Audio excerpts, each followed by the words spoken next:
Hi. It's a little bit chilly, and I'm doing more of my walk and talks that I used to do a lot of last summer. And I'm not sure if this will be story time with Sarah number 2, which I mentioned I would be doing soon, or if I'll make a more formal sitting down video. But either way, I wanted to check in with you guys because I have something else to share. I do believe I've written about this a couple of times on my main Twitter. First off, if you're new here, thank you for joining. My name is Sarah. I am a depth quantum energy work practitioner, which means I am a visionary who works to help you remember and become the sovereignty that is the birthright you came here with. Today I want to talk about a topic that has come up for me and even some of my clients, but especially for me and the small group of close practitioners that I consider friends and collaborators here in the last couple of years. And firstly, I want to mention that I suppose it was 2 years ago now, I had an intense, immediate, massive vision about resets. And at that time, I was unfamiliar with, I live in Kansas, it's very windy here. I was not familiar with the variation of ideas about the resets in the 1800s that others have talked about as possible. I was not familiar with the Cabbage Patch Kids idea that is definitely real and accurate. I was not familiar with the idea that all of the details that goes along with those theories, but later, after I had this vision and download come in, when I went to look, I found out that other people had been receiving similar. So I guess I offer a question to you. Was I simply tapping into the collective consciousness that was already exploring these ideas? Or was I receiving information and messaging from God or source? I believe it to be a combination of both. I think often it is. So I want to tell you what I was shown and what I've been shown multiple times since then is that sometime in the 1800s, here in the part of the world I live in, I don't think that this was intended to reach all of Europe or Asia necessarily. I do think that there were mind wipe spell technologies that were perpetuated upon those people though.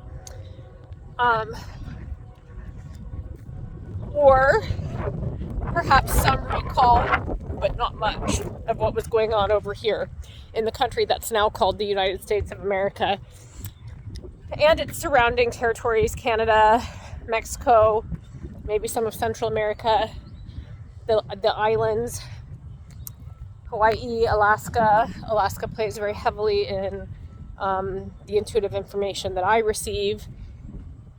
It was punished and moved as one of the original hubs, command centers of a benevolent civilization that is no longer, potentially an Atlantean civilization before it fell.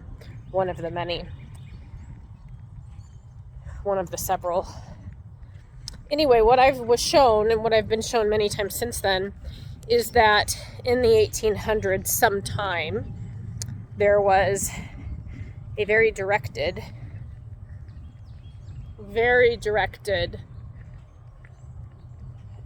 plasma and energy weapon, multiple blasts deployed on this nation, this body of land.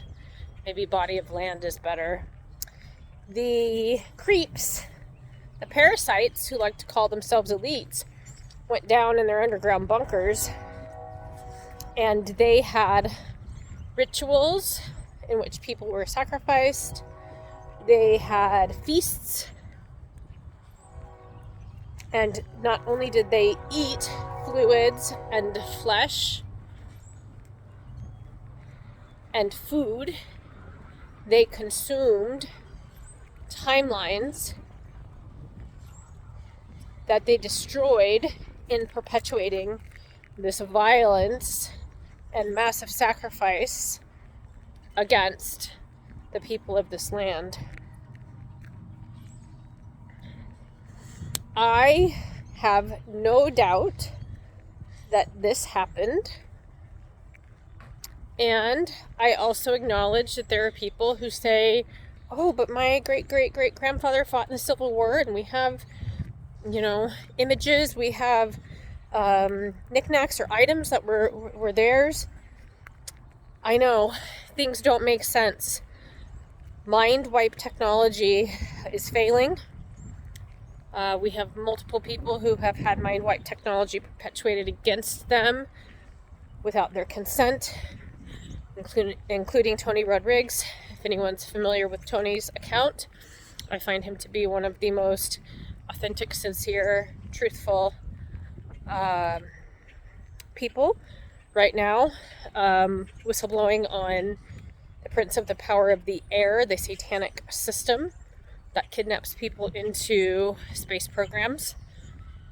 So all that to say, mind wipe tech worked for a little bit, but not very long, and he since has very clear recall.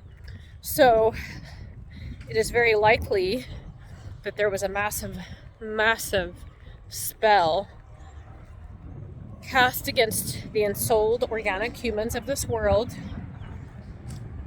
and timelines shifted because of it. Some people may have remembered whatever was going on before this kind of a reset. Some people may have found a relic and believed it to be their ancestors.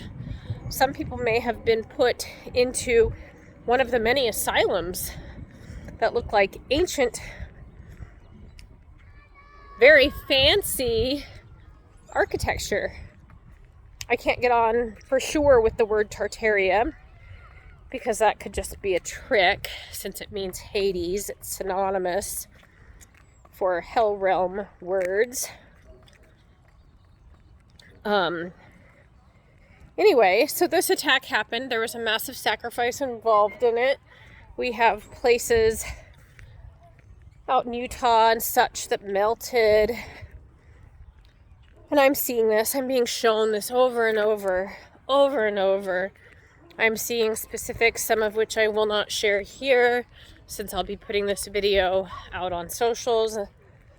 But I'm being shown specifics. I've already said maybe a little bit more about their underground bunkers. But when you perpetuate a spell of that magnitude and that nature, you cannot control all of the outcomes. And so the outcomes were that some people were immune to the spell. The outcomes were that some people remembered part of their lineage. The outcome may be that the history rewrote itself and created a civil war, and people who remembered it. So I am offering that we live in a quantum, trans-dimensional reality.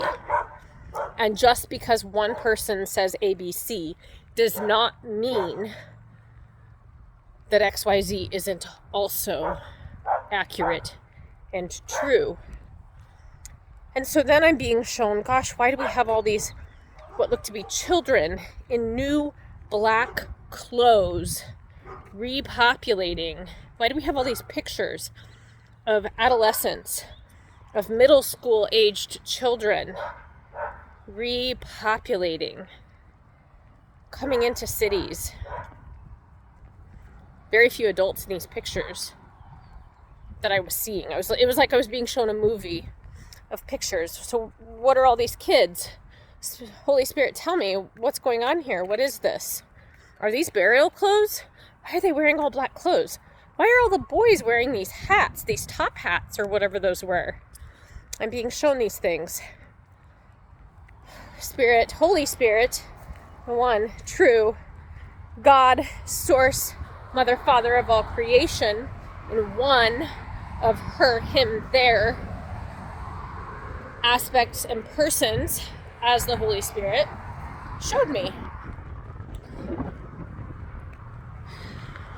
And I was shown lots of symbolism very quickly. Maybe I should go the other way so the wind doesn't blow my hair as much.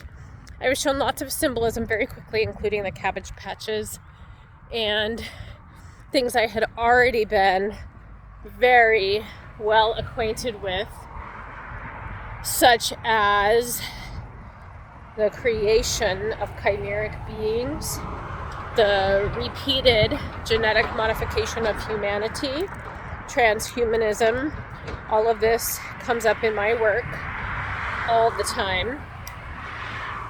And I just hadn't made the leap that all of this Atlantean history, her story, our story, that I've been unlocking and accessing in my own genome had continued to so close in time, out of time, now. It's happening now.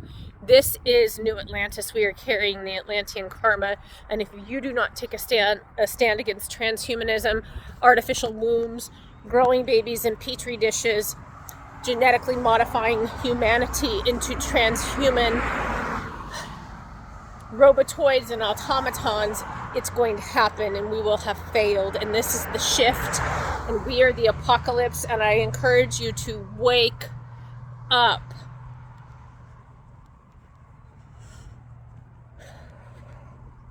I've seen a lot. The revising of roads, railroads, ley lines, rivers, and other bodies of water in the land that we now call America had much to do with this shift in these weapons that were deployed against us as well. I don't know how to piece everything together for you, because I don't know that it can be, because we live in a parallel trans-dimensional world and timelines converge. I'm not blaming it on another timeline. I'm simply saying that I believe we have been working toward a massive, major convergence point in which timelines and parallel realities, or intersecting, interpolating realities that need to be stopped, have been collapsing or converging into this one, now the dominant timeline. This is now, it is here, and we have to do this work. We have to. It's why you came, and you cannot continue head in the sand, blinders on, numbly working, watching TV, and getting up and doing it again the next day. And I, as much as anyone, more than some, know that feeling. The time is nigh, it is now, it is yesterday, it is 20 years ago, it is a century ago. We must remember, and we must become that which we already are. Thanks for listening. If you're interested, I have some session time available in April. I'm accepting a few new clients. I would love to work with you in my depth quantum energy work practice. Reach out, Sarah Descending at proton.me. Bye.